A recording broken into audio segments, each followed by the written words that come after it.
भूमिका।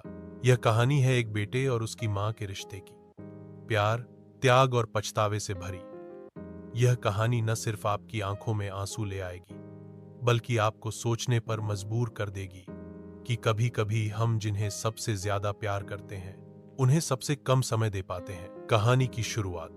राजेश एक सफल सॉफ्टवेयर इंजीनियर था। बड़ी कंपनी में अच्छी नौकरी, गाड़ी, बड़ा फ्लैट, सब कुछ था उसके पास। वह दिल्ली में रहता था और अपने काम में इतना व्यस्त था कि खुद के लिए भी वक्त नहीं निकाल पाता था।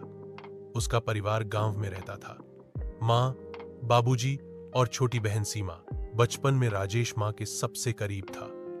माँ ने हमेशा उसे पढ़ाया बढ़ाया, हर त्याग किया उसके लिए। बाबूजी सख्त थे, लेकिन माँ उसकी ढाल थी। हर गलती पर माँ ही बचाती थी। माँ की ममता, प्यार और स्नेह ने ही राजेश को आज इस मुकाम पर पहुंचाया था।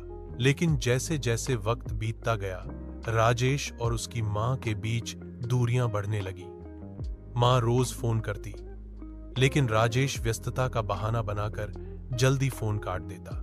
माँ की चिट्ठियां। माँ ने धीरे धीरे राजेश को खत लिखना शुरू किया। उसमें वो लिखती, बेटा, तेरा फोन नहीं आया, चिंता होती है, बस तू खुश रह, यही दुआ करती हूँ। इस बार जब आए तो तेरे लिए तेरी पसंद की खीर बनाऊंगी। तेरे बचपन की वो पतंग अब भी संभाल कर रखी है। राजेश कभी उन चिट्ठियों को पूरा पढ़ता भी नहीं था। वो बस सोचता, माँ पुराने ख्यालों की है, फुर्सत नहीं है इन सब के लिए। बदलाव की शुरुआत। एक दिन राजेश को बहन सीमा का फोन आया। भैया, माँ की तबीयत बहुत खराब है, वो बार बार तुझे याद कर रही है। राजेश ने बस इतना कहा, सीमा, ऑफिस में मीटिंग है, मैं इस हफ्ते नहीं आ पाऊंगा, डॉक्टर को दिखाओ। सीमा रो पड़ी, भैया, माँ अब ज्यादा दिन नहीं रह पाएगी, कम से कम एक बार आ जाओ, आखिरी बार। घर वापसी। आखिरकार राजेश गांव पहुंचा, लेकिन देर हो चुकी थी। माँ की चिता सज चुकी थी। पूरे गांव में मातम था। राजेश स्तब्ध खड़ा रह गया। वो माँ को अंतिम बार देख भी नहीं पाया। सीमा ने उसे माँ की एक चिट्ठी दी।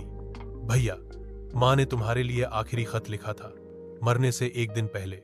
माँ का आखिरी खत। प्यारे बेटे राजेश, मुझे पता है तू बहुत व्यस्त है, मैं शिकायत नहीं करूंगी। मैंने तुझे इसीलिए पढ़ाया ताकि तू कुछ बन सके। पर बेटा, तुझे हर बार मिस किया।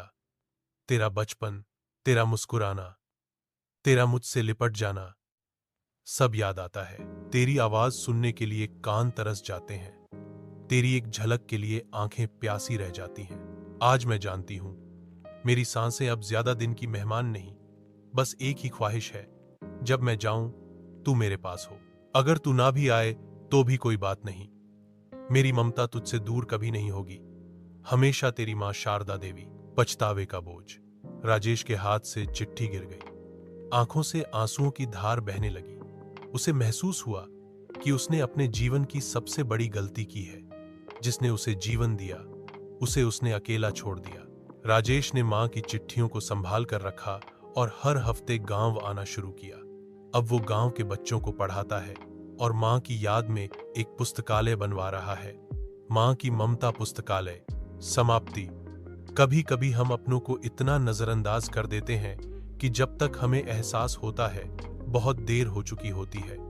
मां की ममता का कोई मोल नहीं, उनका समय मांगने से नहीं, महसूस करने से मिलता है। सीख।